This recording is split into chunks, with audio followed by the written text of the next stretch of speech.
Aujourd'hui, je vais faire une reprise de Petite Émilie de Kinvey à la guitare.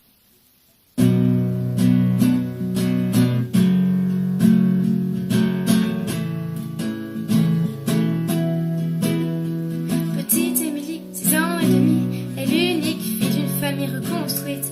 Une mère pour qui elle est toute sa vie, et un beau-père qui l'aime comme si elle était de lui.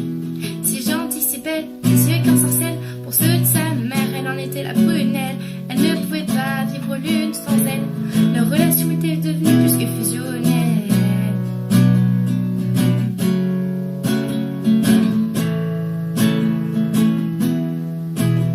Petite Émilie a 8 ans passés, rien n'a changé sauf qu'elle a déménagé. Fini la campagne isolée, elle vit maintenant oui car sa maman fut mutée.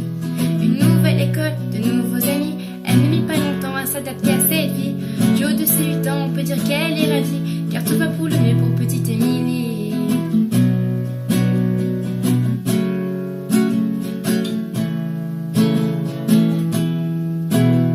Petite Émilie, à 10 ans, était devenue une petite fille comblée. On peut dire que l'école lui plaisait. Bonne élève pour maman, elle en était une fierté. Un peu rondelette, de bonne petite Jo, elle essuie les critiques de quelques jaloux. Devant les profs, il appelait bouffe-tout, mais ce ne sont que des enfants après tout.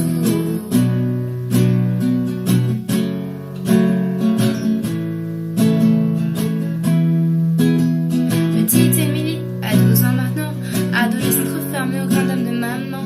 Fini le visage souriant, c'est une jeune fille massacrée devenue à présent.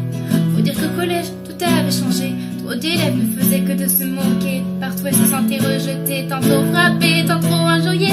Elle se demandait comment faire face. Elle était devenue le souffre-douleur de la classe. Sur les réseaux sociaux, il appela dégueulasse. Des photos d'elle tournées montrant son ventre qui dépasse. Ne sachant pas comment faire, ni comment réagir à cet enfer. Par contre, elle ne voulant pas affoler sa mère, Petite Émilie décida de se taire.